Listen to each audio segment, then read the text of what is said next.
और दूसरी तरफ हमारे सदानंद जी मास्टर का दृश्य है।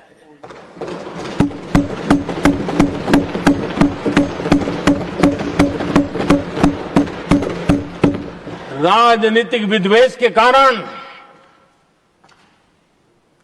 उनके दोनों पैर काट दिए गए। भरी जवानी में दोनों पैर काट दिए।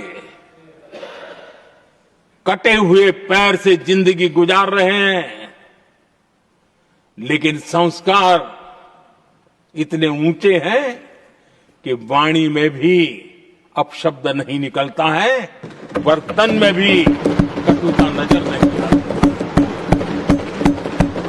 गर्व होता है। और कल जब उनका पहला भाषण हो रहा था सदन में, और उन्होंने जब अपने बेंच पर आपसे इजाजत लेकर के अपने कटे हुए पैर के लिए वो जिस नीम का उपयोग करते हैं, आर्टिफिशियल नीम का, उन्होंने जब रखा, वो दृश्य देश के लिए पीड़ादायक था कि इस देश में ऐसा ही बंधारण की बातें करने वाले इंडिया अलायंस के लोग, और ये इंडिया अलायंस पूरा जिम्मेवार है इसके लिए, वैचारिक असहमति के कारण एक नौजवान के, और वो भी एक टीचर, शिक्षक के प्रति गर्व से, आदर से देखा जाता है, उसके पैर काट दे, लेकिन उनको कोई खेद नहीं है, उनको कोई दर्द नहीं है। लेकिन मैं मास्टर सदानंद जी को हृदय से अभिनंदन करता हूं कि उन्होंने जिस प्रकार से इतनी भयानक हमले के बाद भी देश की सेवा का अपना व्रत जारी रखा, और आज देश की नीति निर्धारण में अंदर अपना योगदान दे रहे हैं। ये गर्व की बात है। और ऐसे लोगों के सहारे हम राजनीति में जीते हैं, काम करते हैं, देश के लिए जीने मरने की प्रेरणा मिलती है। ये संस्कार हमें पाए हैं ऐसे लक्षावधि कार्यकर्ताओं के तब से पाए हुए हैं। आदरणीय सभापति जी, आदरणीय सभापति जी,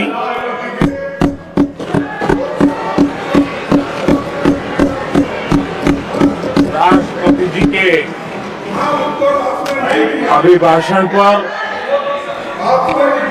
आभार व्यक्त करने के लिए This is not correct. Please take your seat. This is not correct. Please take your seat. No, no, no. Please take your seat. आप बैठिए प्लीज, आप बैठिए please. Prime minister is on his legs. Please आप बैठिए, please आप बैठिए।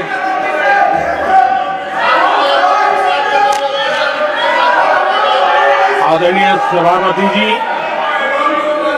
इस धन्यवाद प्रस्ताव पर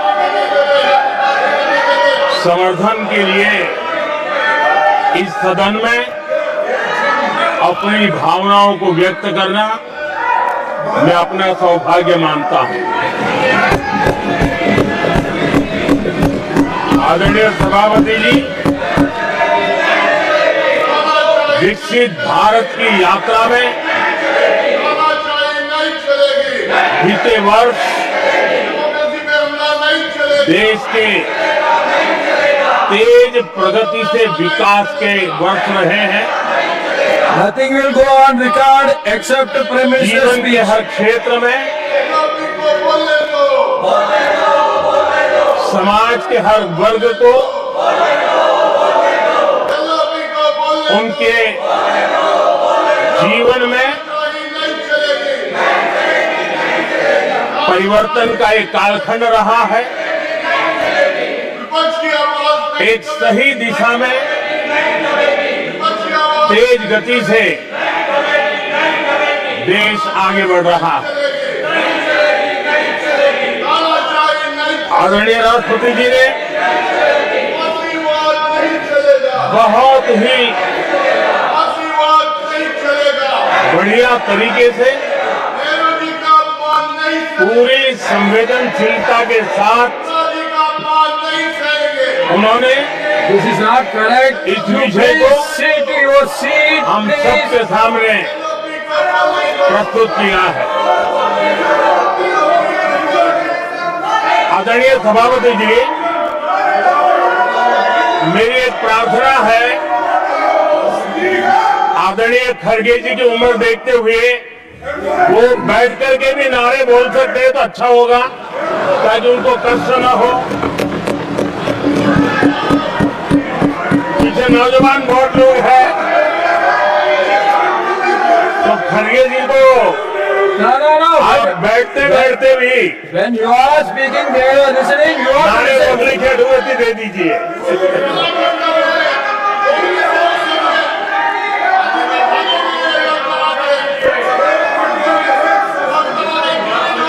आदरणीय सभापति जी, राष्ट्रपति जी ने इस देश के मध्यम वर्ग, इस देश के निम्न मध्यम वर्ग, इस देश के गरीब, इस देश के गांव, इस देश के किसान, महिलाएं, विज्ञान हो, प्रौद्योगिकी हो, कृषि हो, सभी विषयों को लेकर के बहुत ही विस्तार से भारत के प्रगति का एक स्वर संसद में गूंजा है।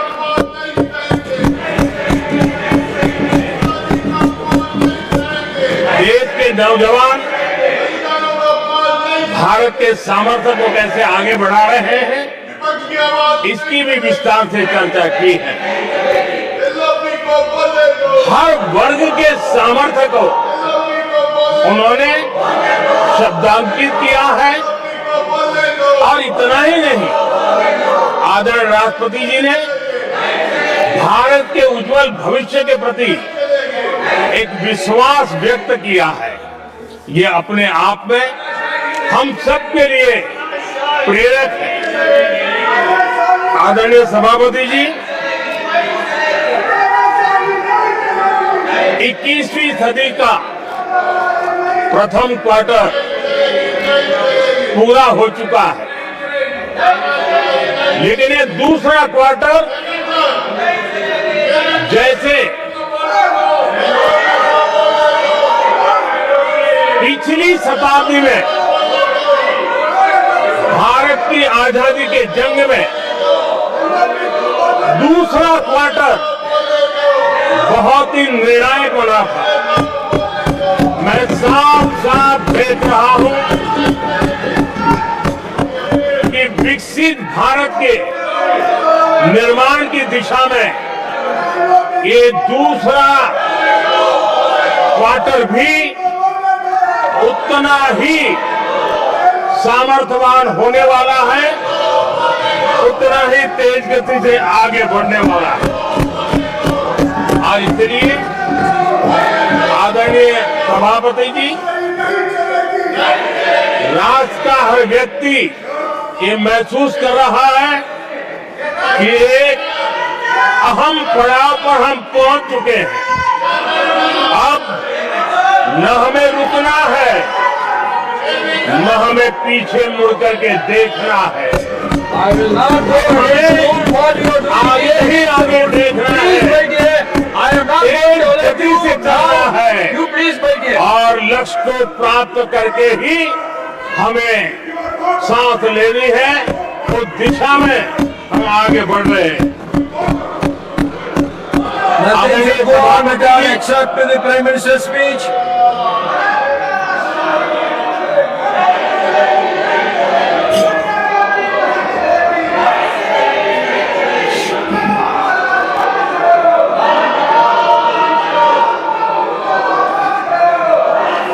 आदरणीय सभापति जी,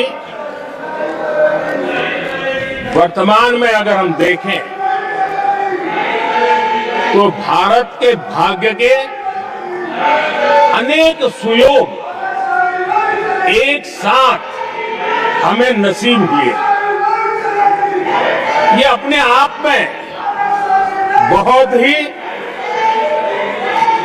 उत्तम संयोग है, ऐसा मैं मानता हूं। सबसे बड़ी बात है, विश्व के समृद्ध से समृद्ध देश भी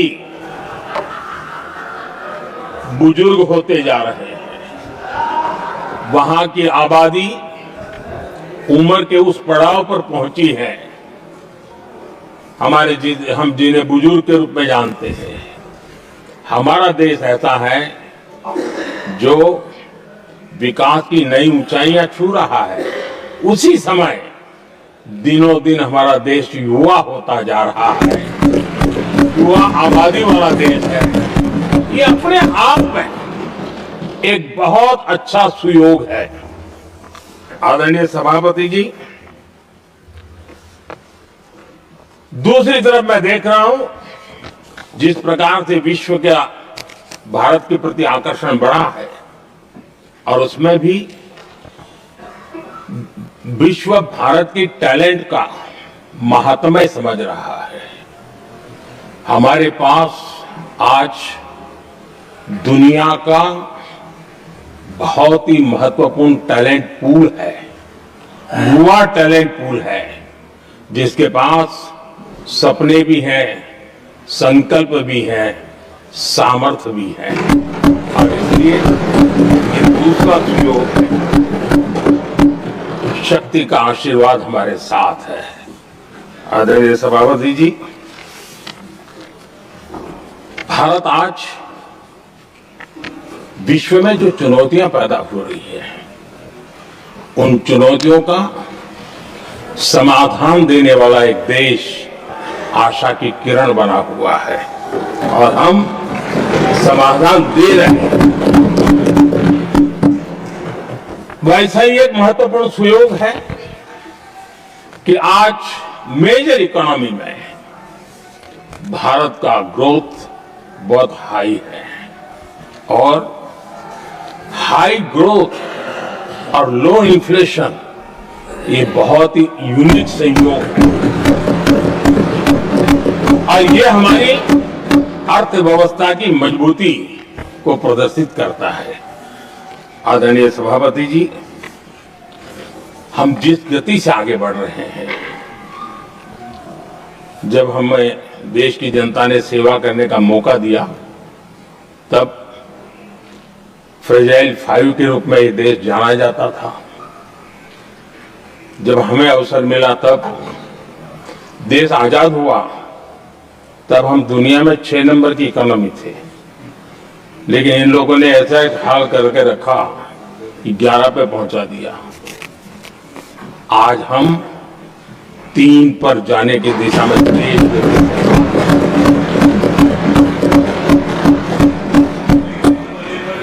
आदरणीय सभापति जी, आज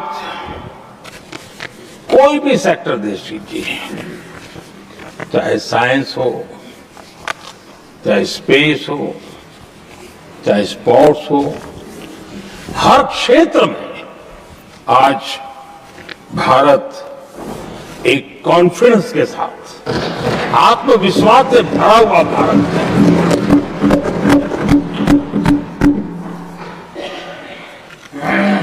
कोविड के बाद विश्व में जो स्थितियां पैदा हुई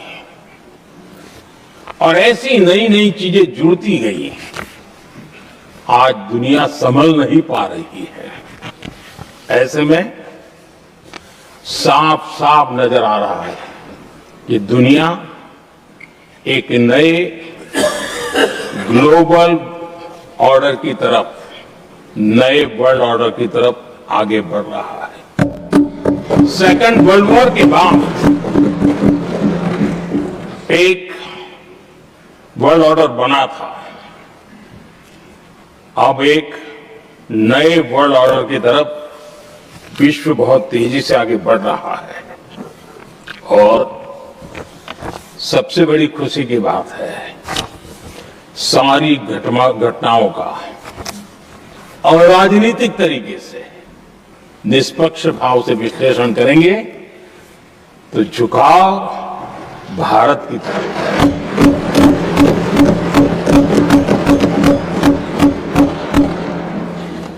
विश्व मित्र के रूप में, विश्व बंधु के रूप में आज भारत अनेक देशों का विश्वस्त पार्टनर बना है और हम कंधे से कंधा मिला करके विश्व कल्याण की दिशा में भी अपनी उचित भूमिका निभा रहे हैं, अपने सामर्थ्य से सहाय भी कर रहे हैं। आदरणीय सभापति जी, आज पूरा विश्व ग्लोबल साउथ की चर्चा करता है, लेकिन उस चर्चा के सूत्रधार के रूप में आज भारत वैश्विक मंचों पर ग्लोबल साउथ की बुलंद आवाज बन गया है।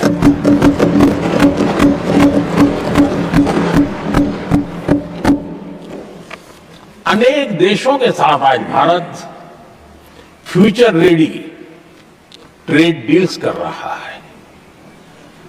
पिछले कुछ ही समय में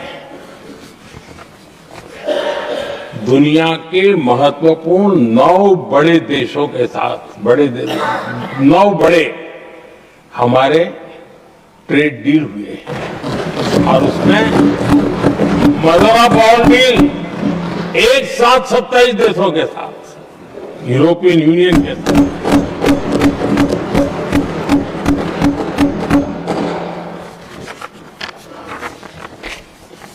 जो लोग थक गए,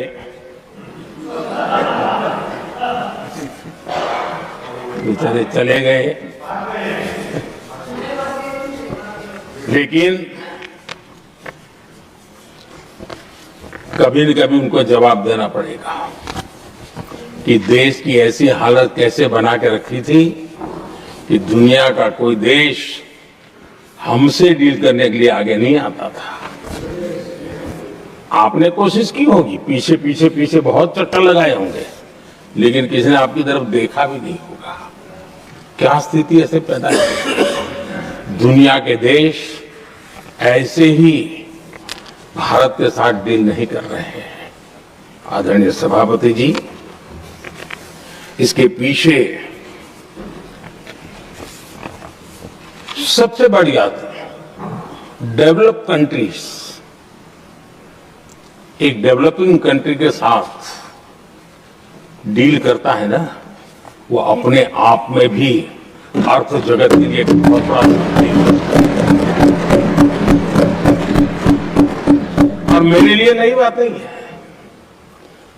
जब मुझे गुजरात में सेवा करने का अवसर मिला था तो मैं एक वाइब्रेंट गुजरात समिट करता था और मेरे लिए गर्व की बात थी कि एक स्टेट, हिंदुस्तान का एक स्टेट, मेरी इस वाइब्रेंट समिट के partner country, develop country Japan हुआ करता था। एक राज्य ने सामर्थ्य दिखाया था, आज मेरा देश ये सामर्थ्य दिखा रहा है। ये तब होता है जब आपके पास आर्थिक सामर्थ्य हो, आपके पास आपके नागरिकों के अंदर, देशवासियों में एक ऊर्जा हो और खास करके मैन्युफैक्चरिंग के लिए एक मजबूत इकोसिस्टम हो, तब जाकर के विश्व आपके साथ डील करने के लिए आगे आता है। वोट बैंक की राजनीति में डूबे हुए लोगों ने कभी भी देश के ऐसे अनेक पहलुओं पर मजबूती देनी चाहिए, ये कभी उनकी प्राथमिकता नहीं रही और उसी का परिणाम है। और जहां तक कांग्रेस पार्टी का सवाल है, मैं साफ साफ कहना चाहता हूं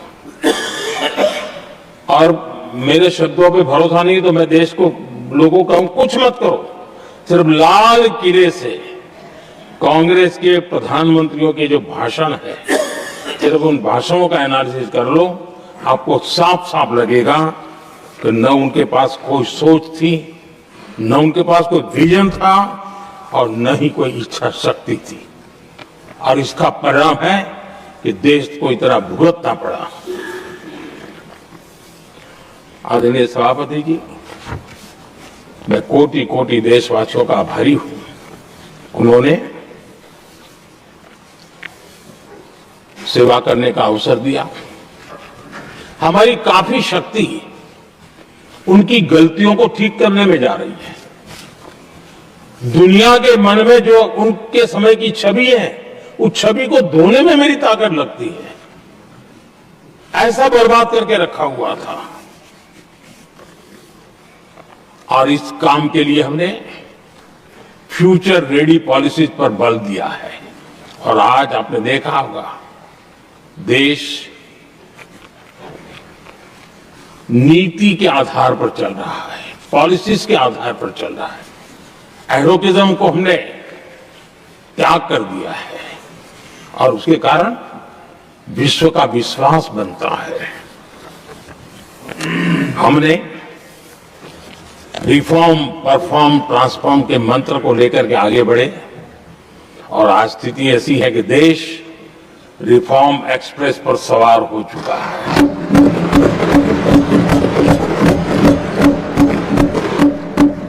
हमने स्ट्रक्चरल रिफॉर्म्स किए हैं, प्रोसेस से जुड़े रिफॉर्म्स किए हैं, पॉलिसीज में रिफॉर्म किए हैं।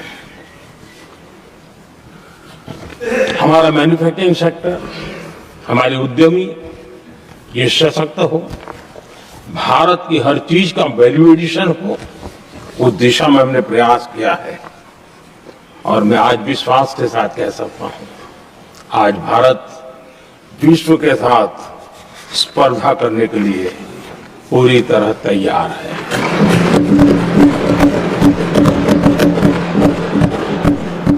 जब मैं विश्व के सीईओ फोरम की समिट देखता हूं, आज दुनिया हमारे उद्यमियों को समानता के रूप में देखती है। और जब पिछले दिनों सभी दलों के डेलीगेशन विश्व में गए थे, ये भाव उन्होंने भी अनुभव किया और आकर के मुझे सभी दल के माननीय सांसदों ने अपने अनुभव बता रहे थे, बड़ा गर्व से कह रहे थे कि हाँ, बराबरी से बात हो रही है। ये हमारे लिए अपने आप में बात है। आदरणीय सभापति जी, एमएसएमई का बहुत बड़ा नेटवर्क जितना सामर्थ्यवान होता है, वो लंबे अरसे तक इकोनॉमी को ताकत देता है। हमने उस दिशा में बल दिया और हमने कई रिफॉर्म्स किए हैं। आज हमारे एमएसएमई नेटवर्क पर दुनिया का भरोसा बढ़ रहा है। बड़े बड़े हो सकता है हम हवाई जहाज नहीं बनाते होंगे, लेकिन कई हवाई जहाज है जिसमें कई पुर्जे मेरे देश के छोटे छोटे एमएसएमई बना रहे हैं। आदरणीय सभापति जी, देश में हुए इन प्रयासों का नतीजा सबके सामने है। बड़े बड़े देश भारत के साथ व्यापारिक संबंध बनाने के लिए बहुत ही आतुर है। यूरोपीय संघ का ट्रेड डील हो, अमेरिका के साथ अभी भी हुआ जो ट्रेड डील हो, और कल हमारे पीयूष जी ने सदन में विस्तृत जानकारी भी दी है। और पूरा विश्व खुल करके इस ट्रेड डील का तारीफ कर रहा है। और उसमें जब यूरोपियन यूनियन के साथ ट्रेड डील हुआ तो विश्व को भरोसा हुआ कि अब वैश्विक स्तर पर स्थिरता की संभावना बढ़ेगी। अमेरिका के साथ ट्रेड डील होने के बाद विश्व को और भरोसा हो गया कि जो स्थिरता की एहसास हो रहा था, अब गति का भी एहसास होने लगा है। विश्व के लिए शुभ संकेत है। आदरणीय सभापति जी, इसका सबसे बड़ा लाभ हमारे देश के नौजवानों को होगा। और जब मैं नौजवान कहता हूं तो उसमें मध्यम वर्ग का भी नौजवान होता है, शहर का नौजवान भी होता है, गांव का नौजवान भी होता है, बेटा भी होती है, बेटी भी होती है। और इसलिए उसे टुकड़ों में न देखा जाए। मेरे देश के युवा के सामर्थ्य का हमें गौरव करना चाहिए। और उनके लिए पूरा विश्व बाजार अब खुल चुका है। अब उनके लिए अवसर ही अवसर है।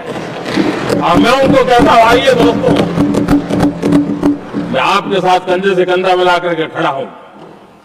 हिम्मत कीजिए, बढ़िए। देश आपके साथ खड़ा है और दुनिया आपका स्वागत करने के लिए इंतजार कर रही है।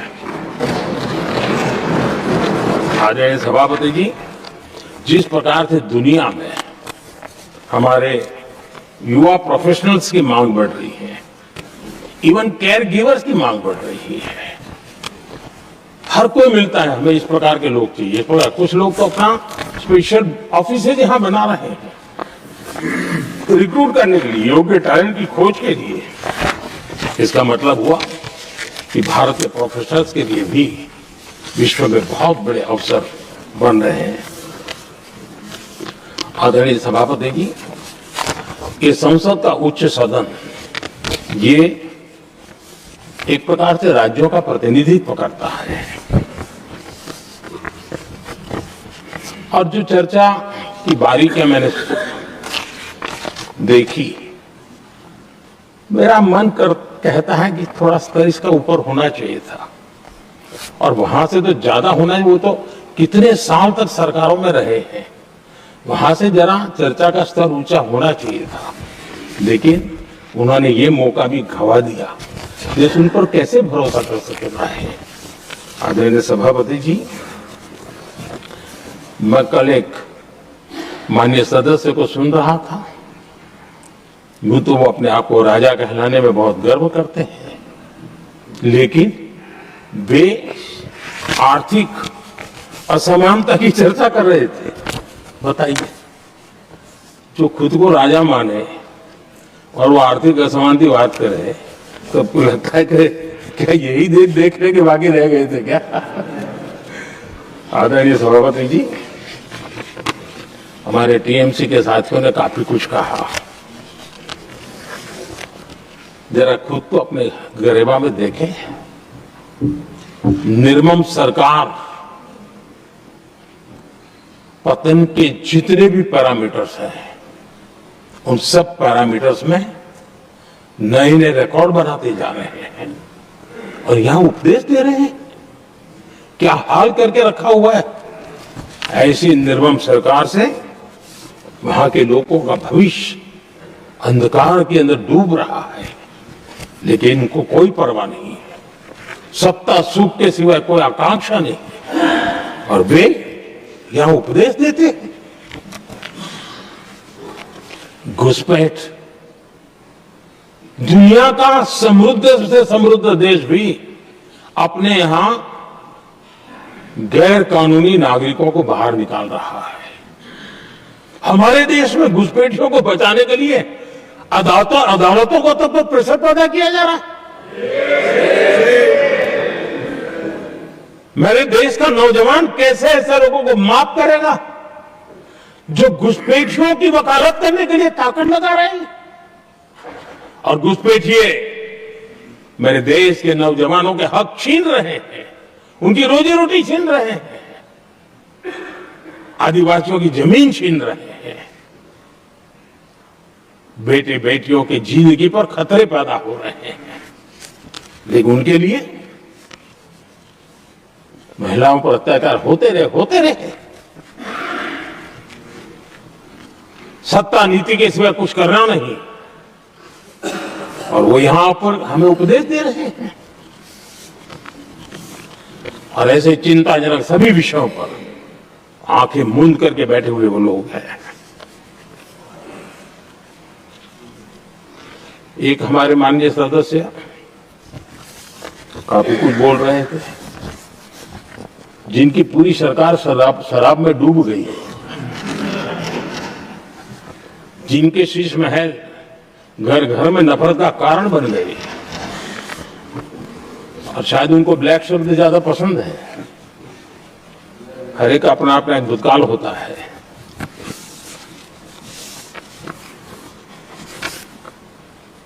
पता नहीं ब्लैक के साथ उनका क्या पुराना रिश्ता है।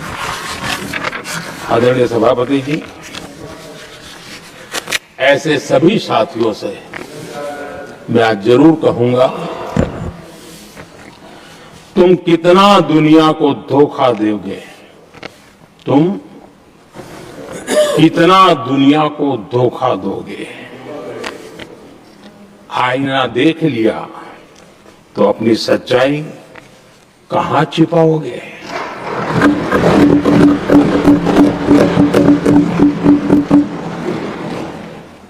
कांग्रेस हो, टीएमसी हो, डीएमके हो, लेफ्ट हो, ये दशकों से केंद्र में सत्ता में रहे हैं, सत्ता के भागीदार रहे हैं।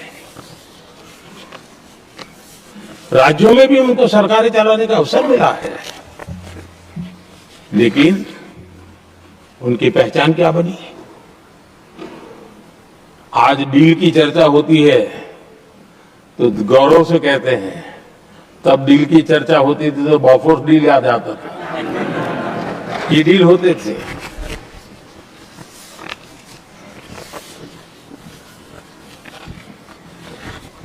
उन्होंने सिर्फ जेब भरने का काम किया।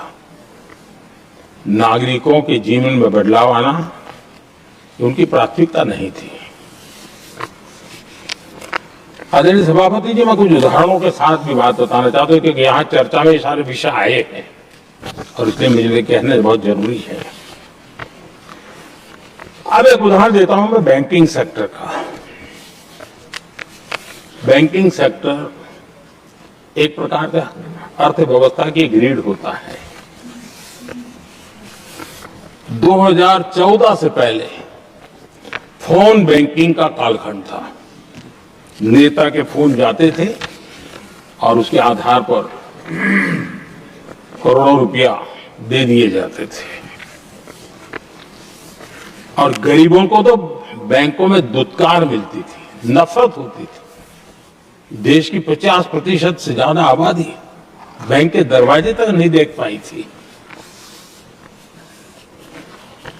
कांग्रेस के नेताओं के फोन पर अरबों रुपये लोगों को दे दिए गए और जो ले जाते थे वो अपनी पर्सनल प्रॉपर्टी मान करके पैसे हजम कर जाते थे। यही खेल चलता रहा। कांग्रेस और यूपीए के राज में और आज जो इंडी अलायंस बनकर के बैठे हैं उनके राज में बैंकिंग व्यवस्था तबाही के कगार पर खड़ी थी। मैं नया प्रधानमंत्री के पद का दायित्व मुझे मिला। मैं एक देश के मुखिया से मैं मिला, ऐसे ही बात कर रहा था। मैंने कहा बैंकिंग की दृष्टि से हम कुछ आगे बढ़ना चाहिए। उनका पहले एक बार साहब जरा अभी आप नए हो, आपके बैंकों की व्यवस्था का अध्ययन कर लीजिए। हम कैसे हिम्मत करें? एक देश के नेता ने कोई ये जानकारियां थी, उसने मुझे बताया। यहां इनको कोई परवाह ही नहीं। एक प्रकार से उन्होंने जिस प्रकार से बैंकिंग व्यवस्था को एनपीए के पहाड़ खड़े हो गए थे। जहां भी देखो चर्चा चलती थी, एनपीए का क्या होगा, एनपीए का क्या होगा, कैसे बचेंगे। आदरणीय सभापति जी, चुनौती बड़ी थी, लेकिन हमने समझदारी से काम दिया। बैंकिंग व्यवस्था के सब कर्ता धर्ताओं को विश्वास में लिया। रिफॉर्म की आवश्यकता थी, हिम्मत के साथ रिफॉर्म किए, पारदर्शी व्यवस्था बनाई,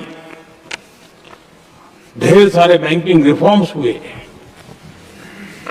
और जो सरकारी बैंक दुर्बल हो चुकी थी, ठीक नहीं चल पाती थी, उसको हमने बड़ी बैंक के साथ मर्जर कर दिया। और मुझे याद है किसी एक महाशय बड़े अपने आप को विद्वान मानने वाले ने लिखा था, अगर मोदी सरकार बैंकों में ये कर ले तो हिंदुस्तान का बहुत बड़ा रिफॉर्म हो जाएगा। वो काम मैंने आते ही कर दिए थे। आदरणीय सभापति जी, और इन सारी चीजों का नतीजा हुआ बैंकों में जो बीमारी घर कर गई थी, उस बीमारी से बैंकों को मुक्ति मिली। बैंकों का स्वास्थ्य सुधरा, लगातार सुधरा, अभी भी तेजी से आगे दौड़ रहे हैं।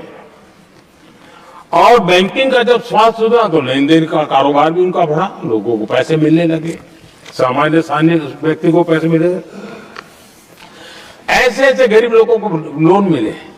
जिनके लिए कभी बैंक के दरवाजे बंद थे, बेचारा दूर से देख करके उधर जाना पड़ता था। आज मुद्रा योजना, मुद्रा योजना जो देश के नौजवान को अपने पैरों पर खड़े रहने की ताकत देता है, मुद्रा योजना जो स्वरोजगार की प्रेरणा देता है। लेकिन स्वरोजगार के भाषण के काम नहीं होता है, उसका हाथ पकड़ना पड़ता है, उसको साथ देना पड़ता है, उसको सहाय देनी पड़ती है। और हमने मुद्रा योजना के साथ द्वारा 30 लाख करोड़ रुपया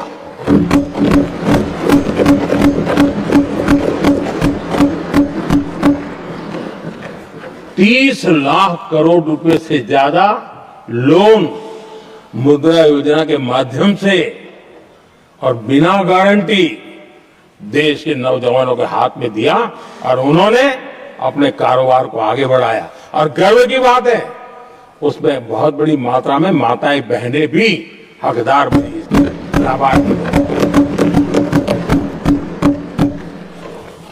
सेल्फ हेल्प ग्रुप, इन दिनों ग्रामीण महिलाएं बड़े सपने देखती हैं, खुद अपने पैरों पर खड़ा होना चाहती थी। विमेन सेल्फ हेल्प ग्रुप का हमने विस्तार तो किया ही किया, लेकिन 10 करोड़ बहनों को हमने सीधी आर्थिक मदद की व्यवस्था की। हमारे एमएसएमई सेक्टर को हमने भरपूर लोन दी। और मैं आज बड़े संतोष के साथ, बड़ी जिम्मेवारी के साथ इस पवित्र सदन में कहना चाहता हूं, हमने एनपीए जिसके पहाड़ हुआ करते थे 2014 के पहले, आज उसको हमने नीचे निम्न स्तर पर लाकर के खड़ा कर दिया। आज एनपीए 1% से भी नीचे है। ये अपने आप में बैंकों के स्वास्थ्य के लिए बहुत उत्तम काम हमने किया। मैंने इतना ही नहीं, हमारे बैंकों का प्रॉफिट आज रिकॉर्ड पर है, हाई रिकॉर्ड है उसके।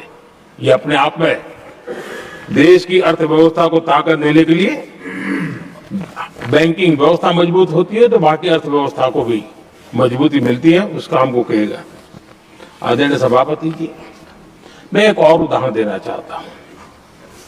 हमारे पीएसयूज, आमतौर पर पीएसयूज के संबंध में मान्यता बन चुकी थी, वो बनते ही है बीमार होने के लिए, वो बनते ही है बर्बाद होने के लिए, वो बनते ही है बंद होने के लिए।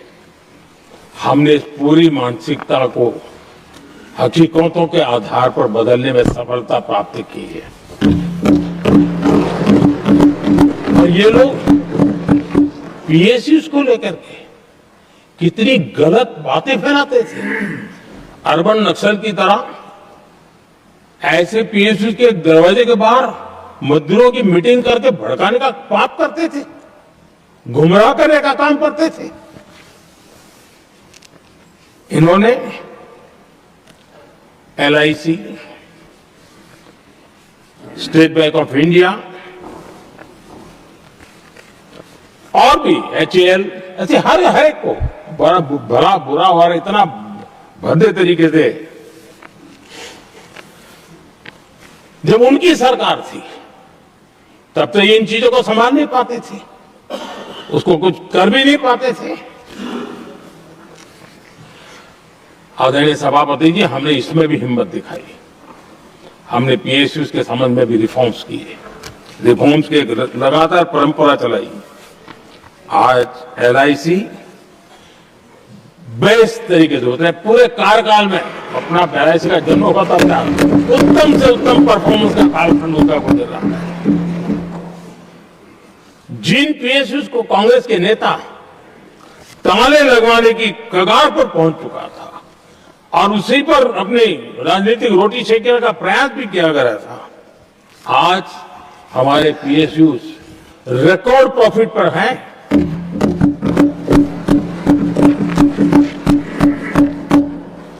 इतना ही नहीं, वे अपने परफॉर्मेंस से मेक इन इंडिया को भी गति दे रहे हैं। मेक इन इंडिया का जो सपना है उसका पूरा करने में वे भी एक बहुत बड़े कैटलिस्ट एजेंट के रूप में आज भूमिका अदा कर रहे हैं। रिकॉर्ड संख्या में रोजगार बना रहे हैं। इतना ही नहीं, हमारे कुछ पीएसयू आज विश्व के अंदर जा रहे हैं, विश्व में भी अपनी ताकत दिखा रहे हैं, विश्व के साथ जुड़ रहे हैं, दुनिया के कई देशों के विकास यात्रा में वो भागीदार बन रहे हैं। आज हमारे पीएसयूज को बहुत बड़े बड़े ऑर्डर देश से भी और देश के बाहर से भी मिलने लगे हैं। ये अपने आप में मैं जो कहता हूं ना, एक बहुत महत्वपूर्ण पड़ाव पर ये देश 25 साल है, उसका संकेत यहां नजर आता है। आदरणीय सभापति जी, कांग्रेस ने विश्वासघात करने के विषय में भी हमारे देश के अन्नदाता को भी नहीं छोड़ा। इस देश में 10 करोड़ किसान ऐसे हैं जिनके पास 2 हेक्टेयर से भी कम जमीन है, छोटे किसान हैं। उनकी तरफ कभी परवाह नहीं की गई, उनकी तरफ कभी देखा नहीं गया, नहीं उनके दिमाग में ये छोटे किसानों का कोई महात्मा था। उनको लगता है कुछ बड़े लोगों को संभाल लिया तो गाड़ी चल जाएगी, और यही राजनीति करते रहे। आदरणीय सभापति जी, हमारे दिल में छोटे किसान के प्रति एक दर्द था। हम जमीनी हकीकतों से परिचित थे और उसी के कारण हम पीएम किसान सम्मान निधि योजना लेकर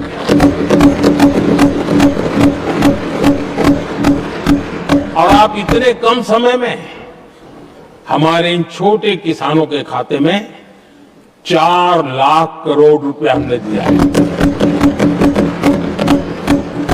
4 लाख करोड़ रुपया आंकड़ा छोटा नहीं होता है आदरणीय सभापति जी, और उसने हमारे छोटे किसानों को एक नई ताकत दी है, नए सपने देखने का सामर्थ्य दिया है। और मुझे पक्का विश्वास है कि हमारा किसान उस दिशा में जरूर भारत की आशा अपेक्षा के अनुरूप परिणाम देगा।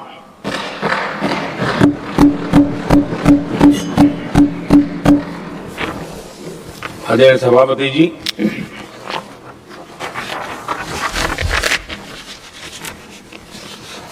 यहां कुछ साथियों ने इम्प्लीमेंटेशन के संबंध में शिकायतों का भाषण काफी किए। शायद वो तय करके आए थे कि ऐसा ऐसा बोलना है, तो इस वक्त उनका ऐलान दिखता था, बाकी में तो नहीं दिखता है। आदरणीय सभापति, जब ये इम्प्लीमेंटेशन को लेकर के इतनी बड़ी बड़ी बातें करते हैं, मैं एक जरा किस्सा सुनाता हूं। मैं किसी का भला बुरा कहने के लिए नहीं कर रहा हूं, मैं सिर्फ हकीकत है रख रहा हूं। परेशानी जिनको होगी उनको होगी, लेकिन तथ्य तो तथ्य ही होते हैं। हमारे देश के एक नेता हिमाचल प्रदेश के दौरे पर देते हैं और वहां से आने के बाद उन्होंने खुद ने ये घटना कहीं सुनाई, रिकॉर्ड पर उपलब्ध है। उसमें उन्होंने कहा,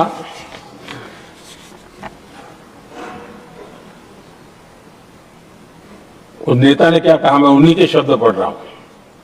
काफी लंबे समय तक मुझे योजना आयोग से संघर्ष करना पड़ा, क्योंकि वे पहाड़ी क्षेत्रों के लिए अलग योजनाएं बनाने को तैयार ही नहीं थे। मैं हिमाचल प्रदेश गई थी, जब मैं वापस आई तो मैंने योजना आयोग में कहा कि हमारे कामदारों को, वर्कर्स को जीप की जरूरत नहीं है, बल्कि खच्चरों की आवश्यकता है, ताकि कम से कम उन पर सामान आदि लादा जा सके।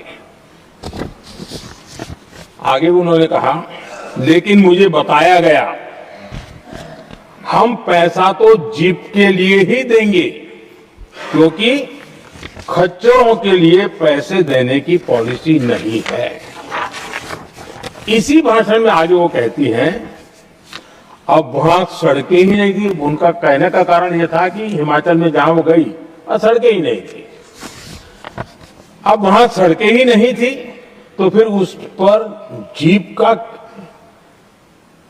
क्या लाभ हो सकता है? जीप लेकर कौन जाएगा जहां रोड नहीं है? लेकिन उस समय योजना आयोग का जोर था या तो जीप या तो कुछ भी नहीं। आदरणीय सभापति जी, ये भाषण किसी और का नहीं, ये कांग्रेस के वरिष्ठ नेता और तत्कालीन प्रधानमंत्री इंदिरा गांधी का भाषण है।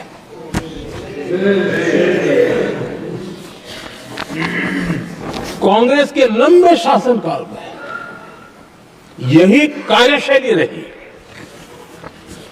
और जिसको इंदिरा जी खुद जानती भी थी कि ये पाप चल रहा है, लेकिन इस कार्य संस्कृति को सुधारने के लिए उन्होंने कोई कदम नहीं उठाया। और इंदिरा गांधी जिस प्लानिंग कमीशन की धज्जियां उड़ा रही थी, उसके जन्मदाता उनके स्वयं के पिताजी थे। और प्लानिंग कमीशन को बना और इंदिरा जी ने जब कहा, उसके बीच में 2 दशक बीत चुके थे। ये हाल यही था। और 2014 तक सब दुखी थे, सब परेशान थे, सब गलती देख रहे थे, लेकिन सुधार करने की तैयारी नहीं। 2014 के बाद जब आपने हमें मौका और कांग्रेस ने जिस प्रकार से प्लानिंग कमीशन अटकाना लटकाना भटकाना वाली कार्यशैली बना दी थी, 2014 में जब हमें मौका मिला तो हमने आकर के काम किया, प्लानिंग कमीशन को खत्म कर दिया और नीति आयोग आज नीति आयोग बहुत तेज गति से काम कर रहा है। अब देखिए एस्पिरेशनल डिस्ट्रिक्ट, वो भी एक बड़ा प्रेरक उदाहरण है। और मैं तो वहां देख रहा हूं कि डेवलपिंग कंट्रीज के लिए विकास के लिए एक मॉडल के रूप में वैश्विक संस्थाएं इसको अनुमोदन दे रही है। ये एस्पिरेशनल डिस्ट्रिक्ट की ये सफलता बनी है। देश के कई जिले ऐसे थे जिसको पिछड़े मान करके छोड़ दिया गया था और वहां करोड़ों लोगों की जो मौलिक जरूरतें थी उसको भी नकार दिया गया था। उनको तो ऐसे ही जीने के लिए मजबूर कर दिया गया था और जो पिछड़े इलाके थे वो और पिछड़े होते गए और बर्बादी आती गई।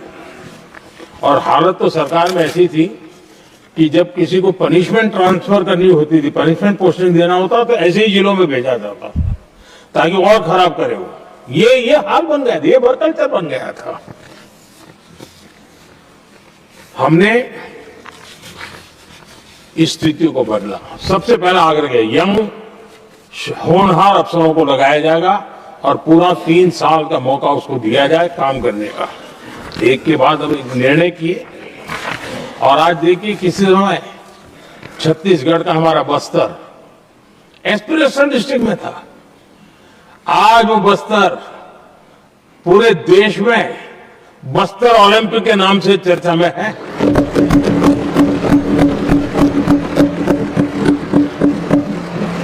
आज विकास की धारा बस्तर के गांव गांव पहुंच रही है। अभी कुछ गांवों में पहली बार बस देखी, पूरे गांव ने उत्सव मनाया बस्तर में। ये परिस्थितियां छोड़ करके गए हुए हैं लोग और यहां पर पता नहीं किस प्रकार से देश को कहां ले जाना चाहते हैं लोग। आदरणीय सभापति जी, इम्प्लीमेंटेशन क्या होता है, ये एस्पिरेशनल डिस्ट्रिक्ट एक बहुत बड़ा शानदार उदाहरण है। ऐसे तो सैकड़ों उदाहरण हैं, लेकिन मैं कहने के लिए इसको उल्लेख कर रहा हूं।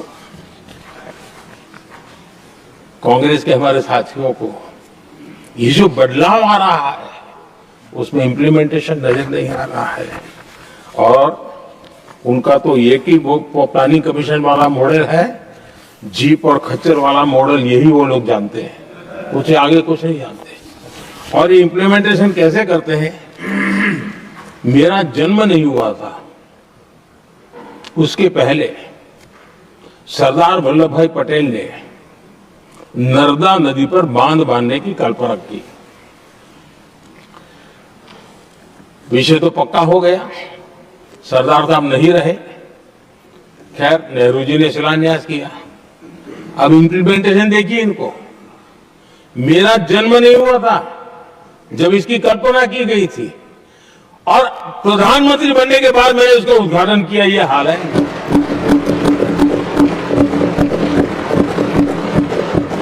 और उनका इंप्लीमेंटेशन देखिए। मुझे मुख्यमंत्री रहते हुए 3 दिन अनशन पर बैठना पड़ा था नर्मदा सरदार सरोवर डैम के लिए, मेरे राज्य के किसानों के लिए। मैंने अपने आप को दांव पर लगा दिया था, तब जाकर के भारत सरकार को झुकना पड़ा, और तब जाकर के सरदार सरोवर डैम के कंस्ट्रक्शन को गति मिली, और यहां मैं पहुंचा तब मुझे उसका उद्घाटन करने का सौभाग्य मिला। और आज कच्छ तक हावड़ा बीएसएफ के लोग जहां बैठते हैं वहां तक नर्मदा का शुद्ध पानी पीने के लिए पहुंच रहा है। इंप्लीमेंटेशन क्या होता है? और यहां पर इम्प्लीमेंट कर किसी ने शब्द पकड़ा दिया, हर एक के मुंह से वही निकल रहा था। हमने कांग्रेस की कार्यशैली को बदलने के लिए, जब मैंने देखा कई ऐसे काम थे अटके पड़े हुए, कोई पूछने वाला नहीं थे फाइलों में, और पॉलिटिकल फायदे के लिए अनाउंसमेंट कर दिए, दिए जला दिए, पत्थर लगा दिए, करना कुछ नहीं। आखिरकार मैंने एक टेक्नोलॉजी वाला प्लेटफॉर्म बनाया यहां आकर के, प्रगति के नाम से। ये प्रगति प्लेटफॉर्म का मैं उदाहरण देता हूं, आप हैरान हो जाएंगे। मुझे एग्जैक्ट याद नहीं है, लेकिन शायद हिमाचल में एक ट्रेन उन्होंने पार्लियामेंट में घोषित की थी, चाहे ऊना और कोई। मेरे आने तक वो कागज पर भी उसका ड्राइंग नहीं बना था, बता। और चुनाव जीतने के लिए वो घोषणा कर दी। प्रगति के अंदर मेरे सामने विषय आया, ऐसे कई विषय मेरे सामने आए, और उस प्रगति के अंदर हमने एक एक प्रोजेक्ट क्यों अटके हुए, कॉस्ट किस डिपार्टमेंट की काम में क्या मुसीबत आई है, किसने गलत तरीके से इसको आगे बढ़ाया, और बजट तो बढ़ता ही गया था। जो योजना 900 करोड़ में होनी थी वो 90,000 करोड़ तक पहुंच जाए, ये हाल करके रख दिया था इन्होंने। हमने एक टेक्नोलॉजी प्लेटफॉर्म बनाया, हर महीने बैठा। अभी मैंने 50वां एपिसोड पूरा किया उस मीटिंग का, और लगातार उस काम करते करते और संबंधित राज्यों को भी बिठाया, उनकी कठिनाइयों को भी समझा। उसके इम्प्लीमेंटेशन में कौन मिनिस्ट्री का परेशानी हो रही है, किस स्टेट की परेशानी हो रही है, किस कानून की परेशानी हो रही है, हर एक की बारीकी से देखा। और आज मैं गर्व से कह सकता हूं कि इस प्रगति के इम्प्लीमेंटेशन को बारीकी से प्रधानमंत्री के स्तर पर देखे जाने के कारण 85 लाख करोड़ रुपीस का काम को गति मिली। 85 लाख करोड़ रुपीस का काम आप कल्पना कीजिए। देश की कितनी बड़ी शक्ति को अनलॉक किया हमने। इंप्लीमेंटेशन कैसे होता है ये हमने करके देखा है। रेल हो, रोड हो, सिंचाई हो, ग्रामीण को व्यवस्था का काम हो, इन सारी चीजों को हमने इसमें लिया। अब जैसे जम्मू उधमपुर श्रीनगर बारामूला रेल लाइन, आज ये प्रोजेक्ट पूरा हुआ। और बर्फबारी में इन दिनों आपने देखा एक वीडियो बहुत पॉपुलर हुआ है, बर्फ के बीच में थे, चारों तरफ बर्फ की चादर छाई हुई है और वंदे भारत ट्रेन निकल रही है, और लोग कहते हैं गलती मत करना, ये तो विदेश है, ये हिंदुस्तान है, ये रील चल रहे हैं बाजार में।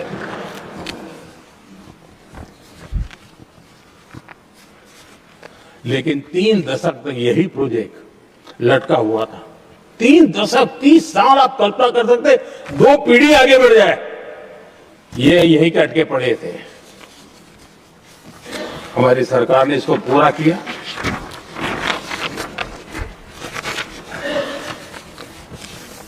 आदरणीय सभापति जी, मैं असम की बात करता हूं, और कोई ये मत सोचो कि मैं चुनाव है इसलिए बोल रहा हूं।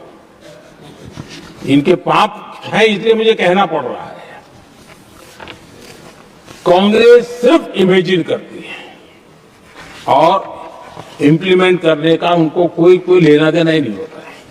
अब असम का बोगीबील ब्रिज, ये बोगीबील ब्रिज अरुणाचल और असम को जोड़ने वाला बहुत महत्वपूर्ण ब्रिज। कितने ही सालों तक ये प्रोजेक्ट लटका रहा। हमने प्रगति के माध्यम से इसको रिव्यू किया और असम सहित पूरे नॉर्थ ईस्ट को बहुत बड़ी सुविधा वाला ये काम हमने पूरा किया। आदरणीय सभापति जी,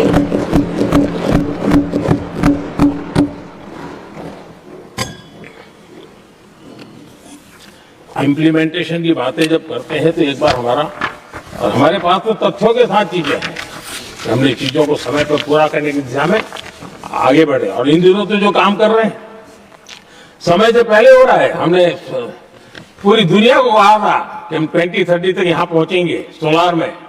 हमने वो काम 2025 में कर दिया। हमने इथेनॉल का समय तय किया था, हम उसमें भी 2-3 साल पहले ही काम पूरा कर दिया। तो एडवांस में हम काम पूरा करने का इंप्लीमेंटेशन की ताकत हमारे से उससे भी ज्यादा है। आदरणीय सभापति जी, भाजपा हो, एनडीए हो, हमारा अप्रोच, चीजों की तरफ देखने का हमारा दृष्टिकोण, समस्या के समाधान के लिए हमारी सोच और कांग्रेस के बीच में आसमान जमीन का अंतर है, बहुत फर्क है। मैं आपको उदाहरण देता हूं। हमारी सोच ये है कि 140 करोड़ देशवासी ये इतने सामर्थ्यवान हैं कि वह चुनौतियों को समाधान दे सकते हैं। ये हमारी सोच है। हमारा भरोसा है देशवासियों पर, उनके सामर्थ्य पर हमारा भरोसा है और यही लोकतंत्र की भी सच्ची ताकत होती है। लेकिन कांग्रेस देशवासियों को ही समस्या मानती है। अब मैं इनका इतना बोल करके छोड़ दूंगा तो आज पता नहीं रात को उनको नींद नहीं आएगी और गालियां कल कैसी दे उसका प्लानिंग चलेगा। लेकिन मैं उदाहरण के साथ बताना चाहता हूं किस प्रकार से लोग सोचते थे देशवासियों के लिए।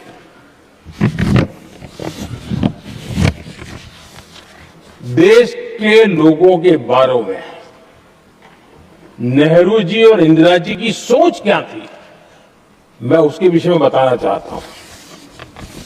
इंदिरा जी एक बार ईरान गए थे और ईरान में वो भाषण दे रही थी और उस भाषण में उन्होंने नेहरू जी के साथ जो बातचीत हुई थी उसका उल्लेख किया। खुद ने कहा है, उन्होंने कहा, और मैं जो इंदिरा जी ने कहा था उसको कोट कर रहा हूं, जब किसी ने मेरे पिताजी से पूछा, यानी नेहरू जी से पूछा कि उनके सामने कितनी समस्याएं हैं, तो उन्होंने उत्तर दिया था 35 करोड़। नेहरू जी ने जवाब दिया था कि उनके सामने कितनी समस्याएं हैं, बोले 35 करोड़। उस समय हमारे देश की जनसंख्या थी 35 करोड़। अब आगे देखिए, 35 करोड़ देशवासी नेहरू जी को समस्या लगते थे। ऐसा कोई मुखिया हो सकता है क्या जी? और इस बात का उदाहरण देते हुए इंदिरा जी ने आगे कहा कि आज देश की जनसंख्या 57 करोड़ है, इसलिए मेरी समस्याओं की संख्या भी उतनी ही बड़ी है। यानी पिताजी को 35 करोड़ समस्या वाले देशवासी लगते थे, अब 57 करोड़ उनको समस्या। कोई ऐसा हो सकता है जो अपने ही देशवासियों को समस्या माने? ये फर्क है उनकी सोच और हमारी सोच में, ये फर्क है उनके अप्रोच और हमारे अप्रोच में।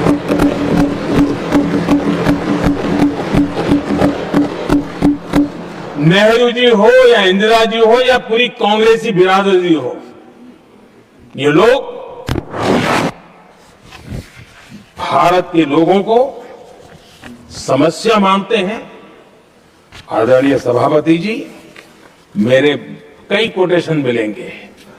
मैंने दुनिया के सामने कहा है, देश के सामने कहा है, और कहा है इसलिए नहीं, ये मेरा कन्विक्शन है।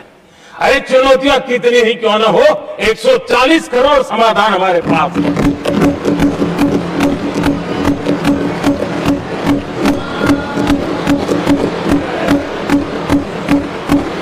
हमारे लिए देशवासी समर्थक की पूंजी है। हमारे लिए हर देशवासी भारत का उज्जवल भविष्य का नियंता है, निर्माता है, कर्ता धर्ता है। हम उसको समस्या कैसे कह सकते हैं? ऐसी सोच वाले लोग अपने परिवार का ही भला करेंगे और किसका करेंगे? आदरणीय सभापति जी, देश के लोगों का अपमान करते रहना एक कांग्रेस के स्वभाव में पड़ा हुआ है, उनके संस्कारों में पड़ा हुआ है। कांग्रेस ने बीते दिनों राष्ट्रपति जी का अपमान किया। चुनाव के बाद जिस प्रकार से हमारे राष्ट्रपति जी के लिए शब्द कहे गए हैं, शर्मिंदगी महसूस होते हैं कि ये कैसे लोग हैं?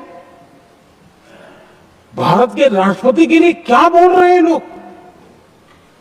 आदरणीय सभापति जी, कल लोकसभा में भी राष्ट्रपति जी के अभिभाषण पर चर्चा नहीं हो पाई। ये राष्ट्रपति पद, उसका घोर अपमान किया है। उनको संविधान शब्द मुंह में बोलने की अधिकार नहीं रहता है। जो लोग गरीबी से निकली हुई एक महिला, आदिवासी परिवार से आई हुई एक महिला, जब आपने लोकसभा में जो व्यवहार किया है, आपने आदिवासी समाज का अपमान किया है, आपने महिला का अपमान किया है। भारत के सर्वोच्च पद पर विराजमान, संविधान ने जिनको सर्वोच्च पद दिया है, आपने उनका अपमान किया है। आपने संविधान का अपमान किया है।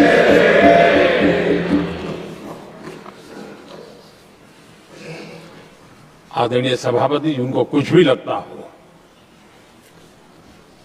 कांग्रेस को ये गुनाह Honorable members, it is now 6 p.m. If the House agrees, we may sit beyond 6 p.m.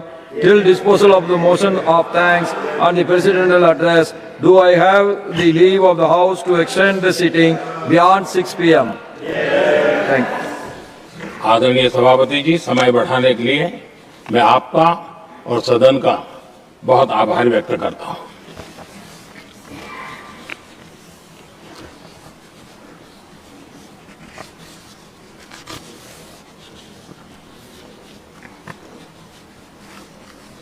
आदरणीय सभापति जी, बड़ी दर्दनाक लोकसभा की घटना है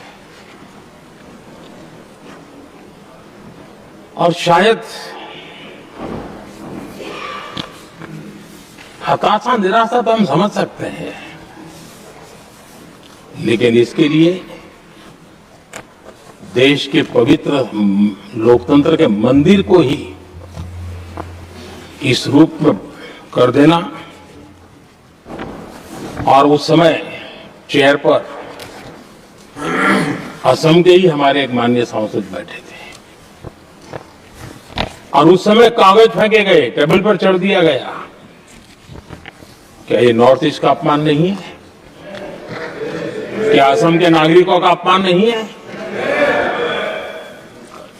कल फिर दोबारा किया उन्होंने, और उस समय आंध्र के दलित परिवार का बेटा चेयर पर बैठा था, उसको भी अपमानित किया। यानी आपने नॉर्थ ईस्ट का अपमान, चेयर में बैठा अपमान करो। आंध्र के एक दलित परिवार का बेटा चेयर पर बैठा, उसका अपमान करो।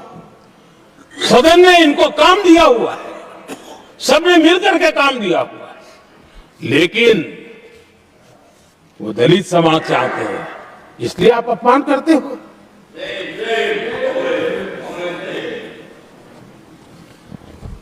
और ऐसा लगता है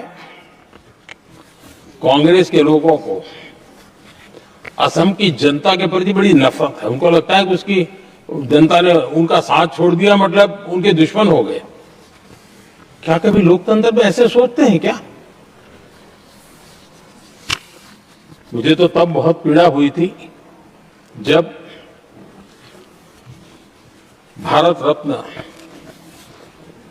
भूपेन हजारिका जी, जो कि इस देश के बहुत ही सम्मानीय व्यक्तित्व है जी, आज भी घर घर में उनको स्मरण करते हैं लोग। उनके प्रति जो भक्ति का भाव है आप कल्पना नहीं कर सकते, लेकिन उनको इसकी भी कोई परवाह नहीं है।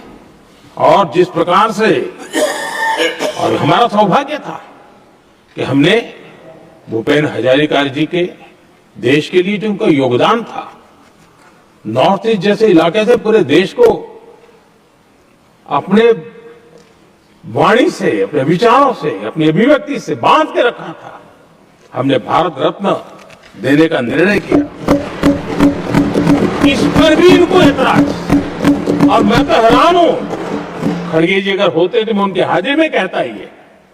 इन्होंने जिस प्रकार से बोला ना भारत रत्न के बाद, वो वीडियो पर उनका चेहरा देखेंगे ना, आपको लग रहा है ये ऐसे लोग हैं, ऐसा व्यवहार करते हैं।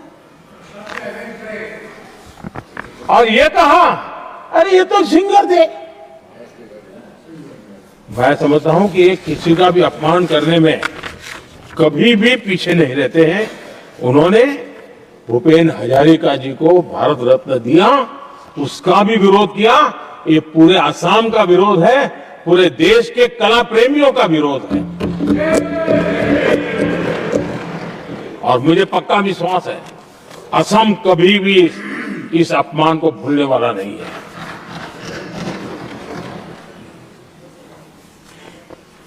आदरणीय सभापति जी, कल जो घटना घटी, इसी सदन के एक माननीय सांसद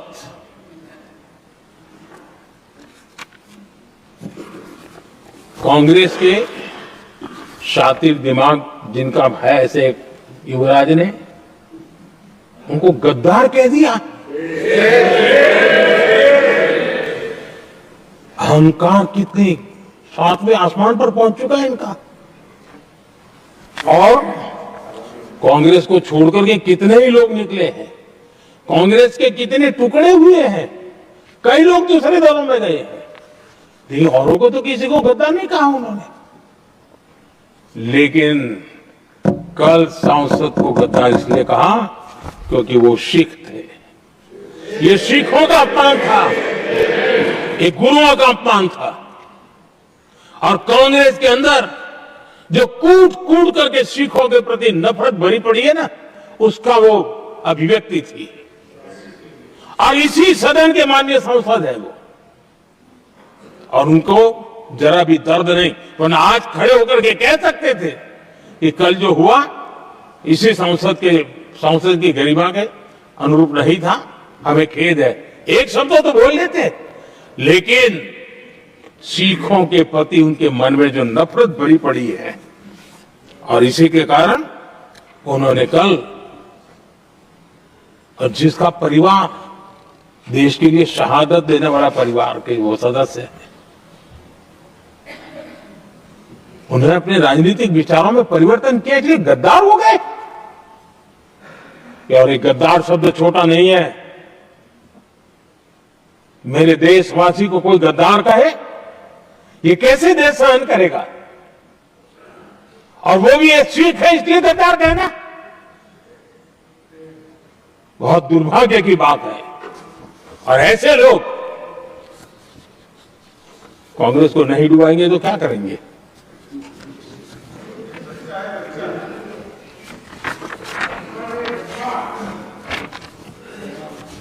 आदरणीय सभापति जी, एक तरफ ये दृश्य है और दूसरी तरफ हमारे सदानंद जी मास्टर का दृश्य है।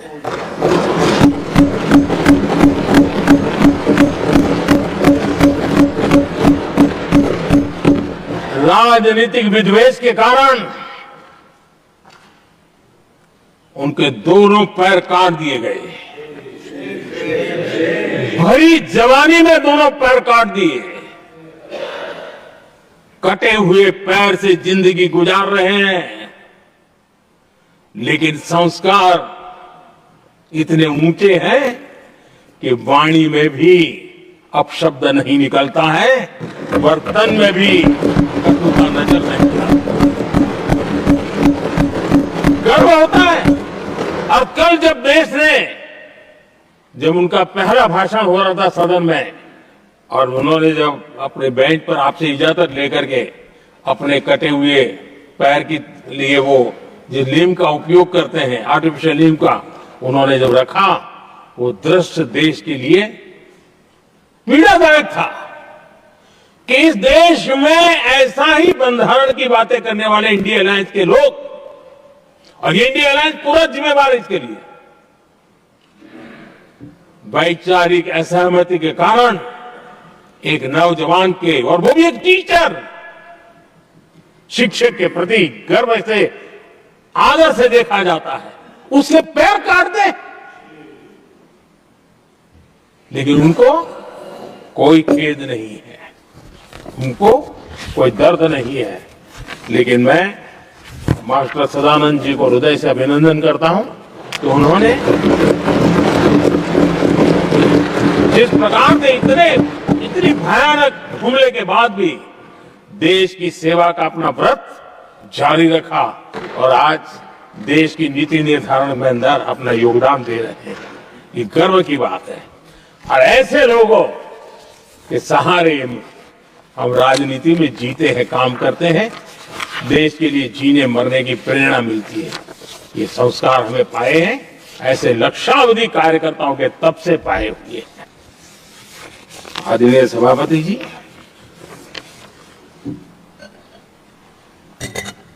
इन दिनों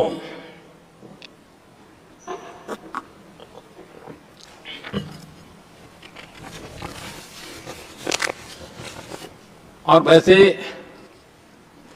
कांग्रेस के हमारे साथियों का मुझ पर जरा विशेष प्रेम है, वो स्पेशल प्रेम है। और जब मैं जिम्मेवारी जो मिली है उसके तहत, और जिम्मेवारी ना मिलती तो भी देश के लिए जीना हमने सीखा है। हम विकसित भारत की जमीन मजबूत कर रहे हैं, उसको एक ताकत दे रहे हैं।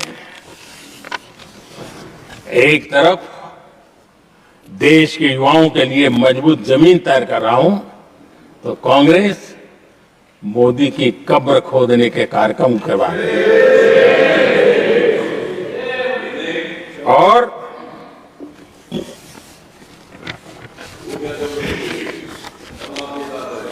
मोहब्बत की दुकान खोलने वाले मोदी तेरी कब्र खुदेगी के नारे लगा रहे हैं जी। ये कौन सी मोहब्बत की दुकान है जो देश के ही किसी नागरिक के कब्र खोदने के सपने देखती हो? ये कौन सा संविधान से उन्होंने सीखा है जो देश के ही किसी नागरिक के कब्र खोदने की बात करते हो? क्या ये संविधान का अपमान नहीं है? क्या ये मानवता का अपमान नहीं है? क्या ये सार्वजनिक जीवन की मर्यादाओं का अपमान नहीं है? और उनको इसका कोई खेद नहीं है। अगर इसके बाद क्या बयान देंगे, बयान देखो, प्रधानमंत्री राज्यसभा में भी रो रहा था।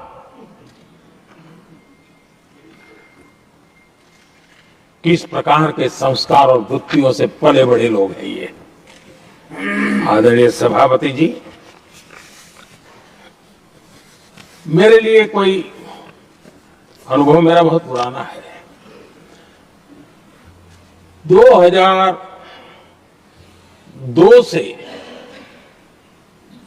जब वे विपक्ष में थे तब से, और 2004 से जब वो सत्ता में आए तब से, और 2014 से मैं जब यहां आया तब से, पिछले 25 साल से संसद का एक भी सत्र ऐसा नहीं गया, मोदी संसद का सदस्य नहीं था, एक भी सत्र ऐसा नहीं गया जिसमें इस सदन के अंदर मोदी को गाली देने का काम न किया हो इन लोगों ने।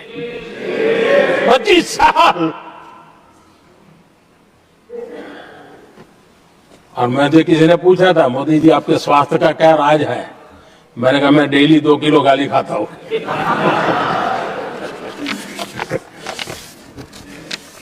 आदरणीय सभापति जी, ये मोदी की कब्र क्यों खोदना चाहते हैं? ये सिर्फ नारा नहीं है,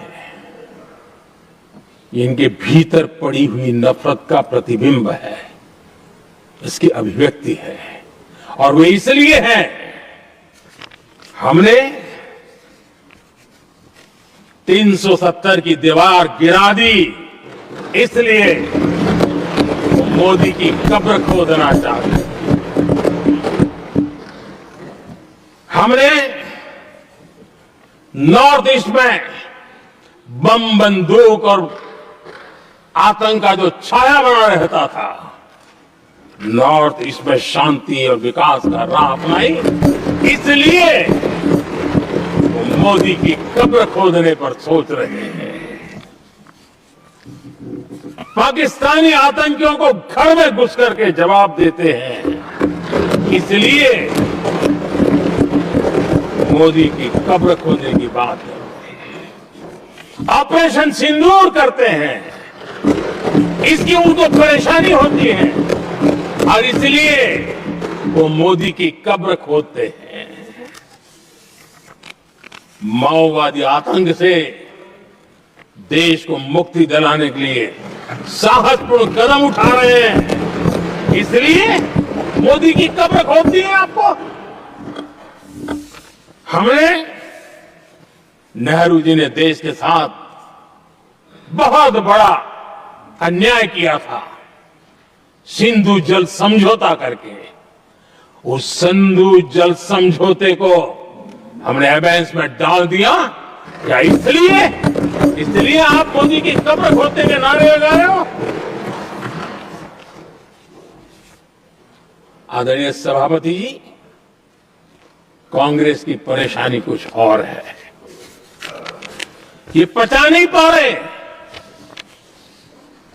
कि मोदी यहां तक पहुंचा कैसे, और उनकी परेशानी बढ़ती जा रही है कि भाई पहुंचा तो पहुंचा, लेकिन अब तक टिका क्यों है? और इसलिए वे एक ही रास्ता उनके लिए बचा हुआ लग रहा है कि मोदी तेरी कब्र खुदेगी। आदरणीय सभापति जी, ये तो मान करके बैठे थे, उनका लोकतंत्र, संविधान का कोई लेना देना नहीं। उनको तो लगता है कि प्रधानमंत्री पद उनके परिवार की जागीर है, उस पर कोई और बैठ नहीं सकता। ये जो उनके भीतर में नफरत पड़ी हुई है, मोहब्बत की दुकान में जो आग भरी पड़ी हुई है, उसका परिणाम है। और इसीलिए कोई क्यों बैठा, हमारा पैतृक अधिकार था, इसलिए मोदी की कब्र खोदने का नारा लेकर के वो चल रहे हैं। आदरणीय सभापति जी, कांग्रेस के शाही परिवार को देश ने दशकों तक अवसर दिया है,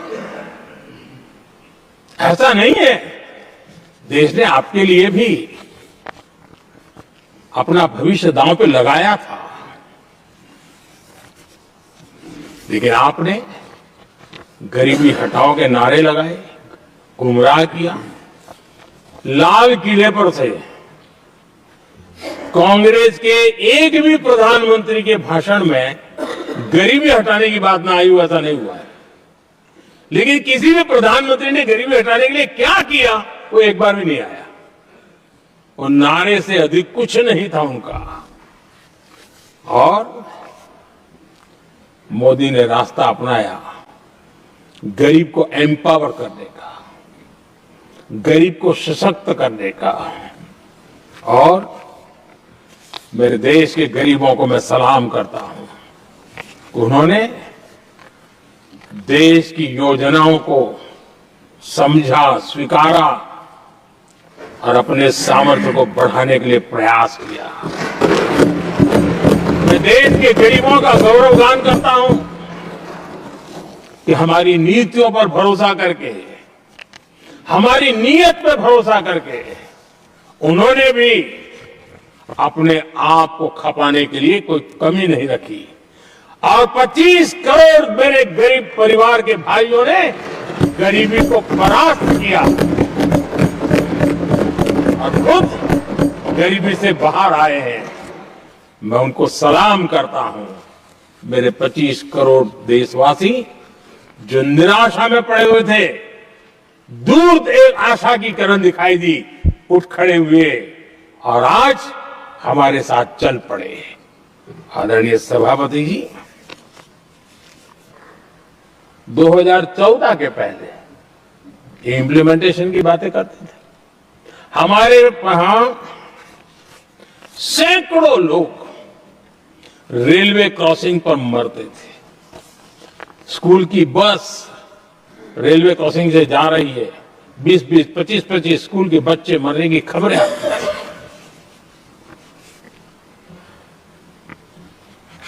अनमैन्ड रेलवे क्रॉसिंग वो इतना बड़ा काम नहीं था कि नहीं कर सकते थे।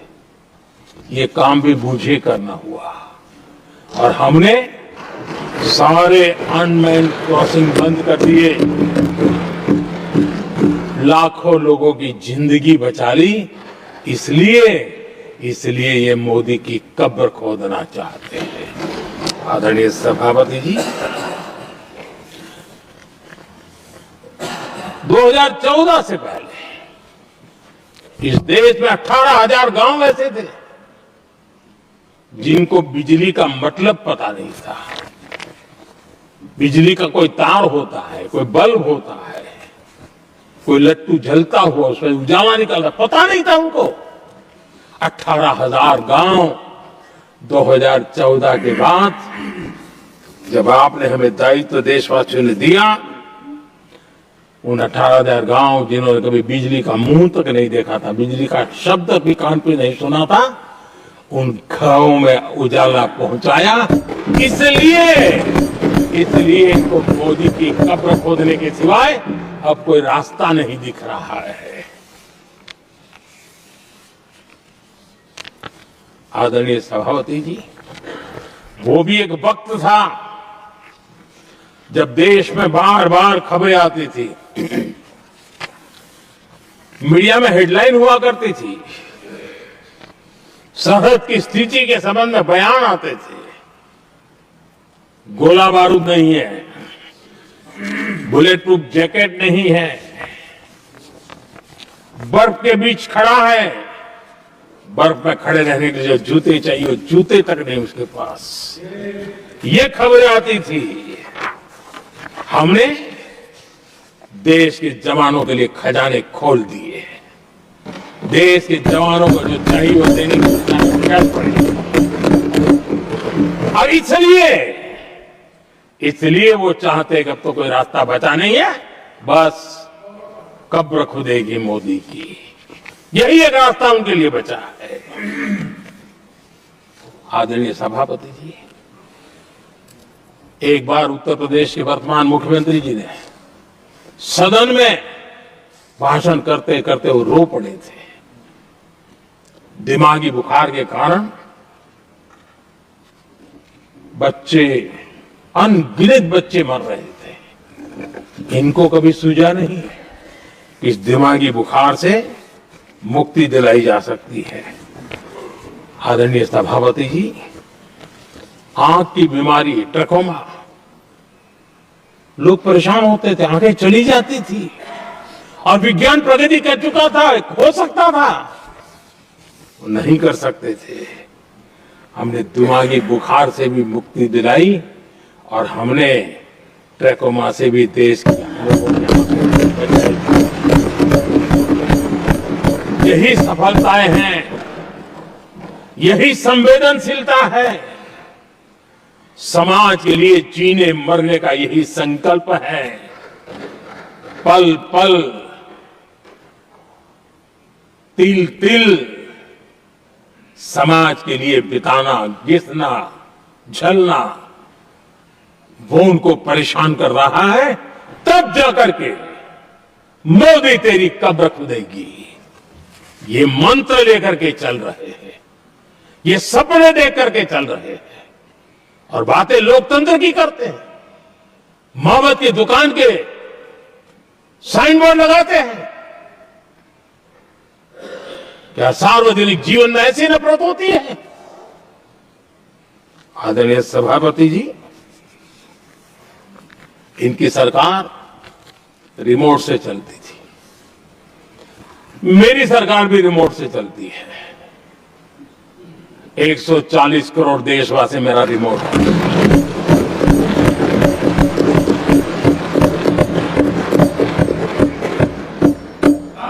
140 करोड़ देशवासियों के सपने, 140 करोड़ देशवासियों की आकांक्षाएं, देश के नौजवानों के संकल्प, इनके लिए हम जीते हैं, इनके लिए सरकार चलाते हैं। सत्ता हमारे लिए सुख का रास्ता नहीं है, सत्ता हमारे लिए सेवा का माध्यम है।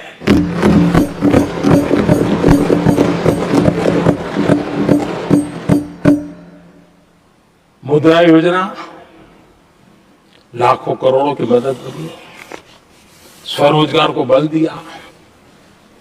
कांग्रेस ने कभी स्टार्टअप कल्चर को प्रमोट ही नहीं किया। कुछ सैकड़ों में स्टार्टअप बेचारे अपने उनको पता भी नहीं था।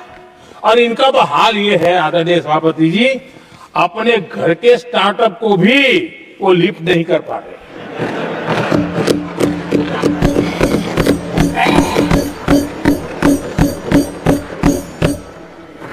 और हमारी सरकार में आज 2 लाख से ज्यादा स्टार्टअप है। और जब सफलता एक के बाद एक जन सामान्य के दिलों को जीतती है ना, तब जाकर के उनके पास एक ही रास्ता बचा है, मोदी तेरी कब्र खुदेगी।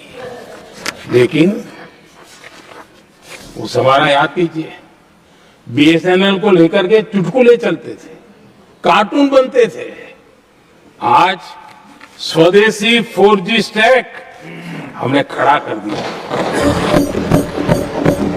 5G दुनिया में सबसे तेज गति से रोल आउट करने का काम हमने कर दिया। कम्युनिकेशन की नई जनरेशन, नई टेक्नोलॉजी, नई सोच, इसको हमने आगे बढ़ाया। और इसलिए दर्द जुबान पे आ रहा है, मोदी तेरी कब्र खुदेगी। आदरणीय सभापति जी, गरीब की सेवा ये मेरा सौभाग्य है। 4 करोड़ गरीबों को पक्के घर देना मैं जीवन में सुकून मानता हूं। बिजली, पानी, गैस का सिलेंडर, टॉयलेट की सुविधा, मुझे लगता है कि हाँ, परमात्मा ने मुझे सही दिशा में काम करने की प्रेरणा दी है।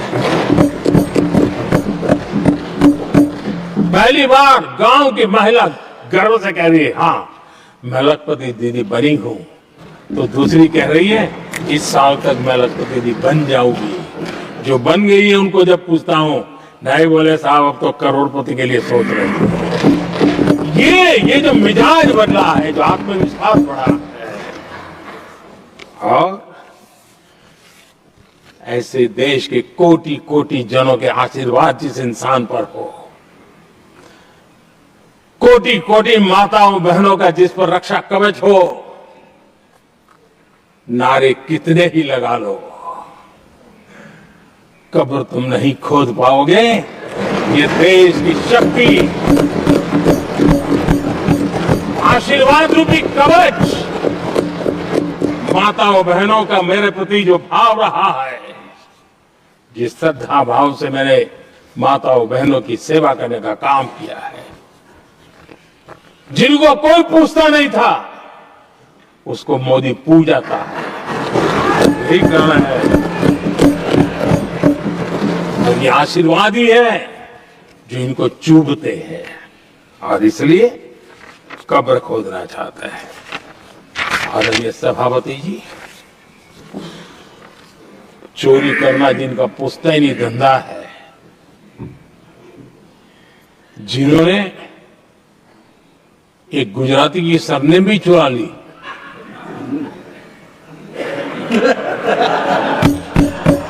महात्मा गांधी की सरनेम चुरा ली, ये लोग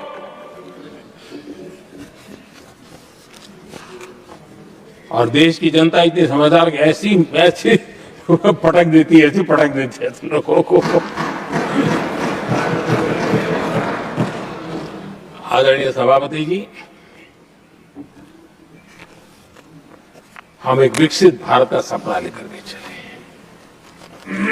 और आज वो सपना देश के लोगों की ऊर्जा के कारण संकल्प में बदल चुका है। आज कहीं पर भी जाइए, हर कोई ये कहता है कि 2047 तक विकसित भारत बनना है। और मैं हैरान हूं, कुछ हमारे साथी सदन में इतने निराशावादी, इतने जमीन से कटे हुए लोग, बदलती हुई दुनिया से अनभिज्ञ लोग पता नहीं क्या बोल रहे हैं। वो कहते हम मोदी जी भी 2047 की क्या बोल रहा है, 2047 किस दे देगा। हमारे देश के लिए, आजादी के लिए जो लड़ते थे, जो फांसी के तख्त पर चढ़ जाते थे, जो लाठियां खाते थे, गोलियां खाते थे, जो काला पानी की सजा के लिए अंडमान निकोबार की सेल्यूलर जेल में जिंदगी बिता देते थे, लक्षावधि नौजवान अपने पढ़ाई का, भविष्य का सोचे बिना, कोई परवाह किए बिना सिर्फ देश के लिए सोचने के लिए निकल पड़े थे। क्या उन्होंने कभी ये सोचा होता कि यार हमारे कालखंड में तो आजादी मिलेगी नहीं, कि मैं क्यों करूं? तो क्या देश कभी आजाद होता? ये इतने निराशावादी लोग हैं कि जब मैं डिजिटल इंडिया की बात करता था, मैं फिनटेक की चर्चा करता था, मैं यूपीआई की बात करता था, तो ये कहते थे अरे इस देश में गरीब आदमी मोबाइल फोन पर कैसे पैसे का कारोबार करेगा। 3 साल के भीतर भीतर देश ने दिखा दिया ये हो सकता है। और मैं हैरान था जिस दिन ऐसा भाषण संसद में हुआ, देश का मीडिया भी, मैं भी, ऐसे लोग, उनकी जो इको सिस्टम है वो नाच रही थी कि देखिए मोदी को तगड़ा जवाब दिया। मोदी ने जवाब नहीं दिया। आपके हाथ में मोबाइल फोन जब यूपीआई से चलता है, काम करता है ना, तो जवाब अपने आप मिल जाता है।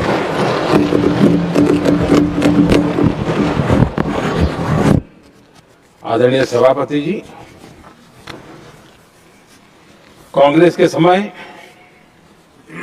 एक व्यंग चला करता था और आमतौर पर गायब और सीरियस नेचर की चर्चा में भी आता था, हंसी मजाक में भी आता था। इंडिया मिस द बस, ये कॉमन वर्ड हो चुका भाई, मौका गंवा दिया, बाजी हाथ से चली गई। इंडिया मिस द बस, ये हमेशा होता था। आदरणीय सभापति जी, आज भारत कोई बस मिस नहीं कर रहा है, आज भारत काफिले का नेतृत्व कर रहा है।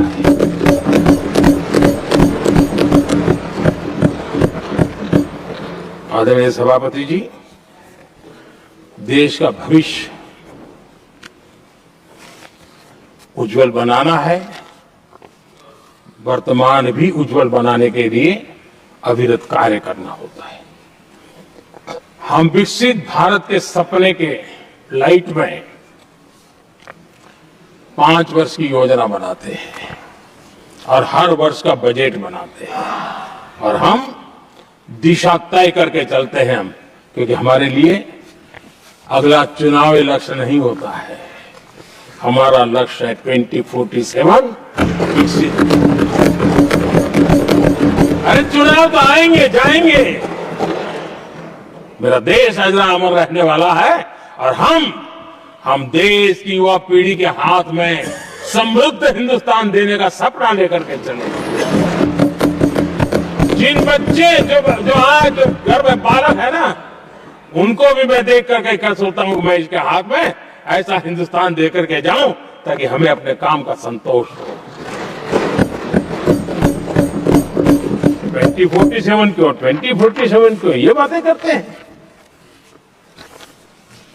आदरणीय सभापति जी, आज जिस प्रकार से हम इनिशिएटिव लिए, चाहे स्पेस हो, साइंस हो, टेक्नोलॉजी हो, समंदर की गहराई हो, जल, थल, नभ, अंतरिक्ष, हर क्षेत्र में नए संकल्प, नई ऊर्जा, नए कदम और नई सिद्धियों को लेकर के देश आज आगे बढ़ रहा है।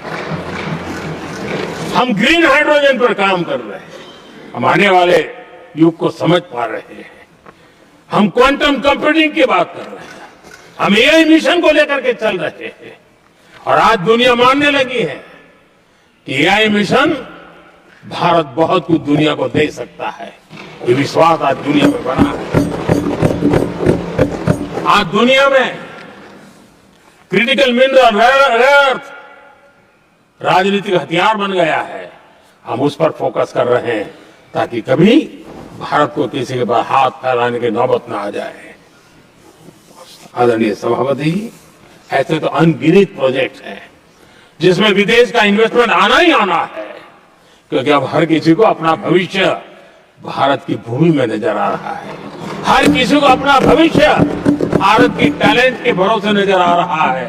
हर किसी को भविष्य भारत के उज्जवल भविष्य के साथ खुद के उज्जवल भविष्य को जोड़ करके दिखता है। और इसलिए दुनिया आज भारत, विकसित भारत की बात हम क्यों कर रहे हैं, जिनके दिमाग में नहीं पड़ता है, दुनिया को समझ आ रहा है कि भारत ने सही दिशा पकड़ी है। चलो अब चर्चा वहां चल रही है कि हम बस न चुक जाए। कल तक चर्चा चलती थी इंडिया मिस करता है, अब दुनिया को लगता है अब हम लेट न हो जाए, वहां आने की स्पर्धा चल रही है। आदरणीय सभापति जी, आने वाला समय भारत के लिए अवसरों से भरा हुआ है, भारत के नौजवानों के लिए अवसरों से भरा हुआ है। भारत के उज्जवल भविष्य के लिए मैं पूरी संभावनाएं रेखांकित कर सकता हूं, मैं देख सकता हूं और उसके दिशा में नीतियां बनाकर हम आगे चल रहे हैं। हम इसको और मैं चाहता हूं, मेरे देशवासियों को निमंत्रण देता हूं और मैं देशवासियों को आज सदन से भी कहना चाहूंगा, मैंने मन की बात में भी इसका उल्लेख किया था, मैं यहां पर सभी माननीय सांसदों से भी कहूंगा कि आप भी अपने अपने क्षेत्र में से लोगों को बताइए, जब दुनिया भर में इतने अवसर पैदा हुए हैं, उसको स्थायित्व तब मिलता है जब हम उत्तम प्रकार की चीजों को लेकर के जाए, हम क्वालिटी को कॉम्प्रोमाइज न करें। मुनाफा कम क्यों न हो, लेकिन क्वालिटी को हम निरंतर उत्तम करते जाएंगे। इनोवेशन करना पड़ेगा, करेंगे, रिसर्च करना पड़ेगा, करेंगे, प्रोडक्ट में मटेरियल बदलना पड़े तो बदलेंगे, लेकिन हम दुनिया में क्वालिटी की दृष्टि से उत्तम हो, तब जाकर के जो आज राजनीतिक दृष्टि से जो निर्णय होते हैं उसका बेनिफिट लेने के लिए हमें पीछे नहीं रहना चाहिए। मेरे देशवासियों से मैं आज यही आग्रह करूंगा कि आप क्वालिटी के विषय में मेरा साथ दीजिए, क्वालिटी में कॉम्प्रोमाइज न करिए। आप देखिए, दुनिया सिर्फ और सिर्फ made in India, made in Bharat, made in India, made in Bharat, इसके लिए गीत गाने लग जाएगी। आदरणीय सभापति जी, मैं कांग्रेस के मित्रों का भी आज आभार व्यक्त करता हूं कि कम से कम मुझे, उनको पता था, पहले प्रयोग कर चुके थे, पिछले 10 साल में मुझे 5-6 बार इस प्रकार से बोलने से रोका गया कि उनको मालूम था एक बार शुरू होता हूं तो रुकता नहीं।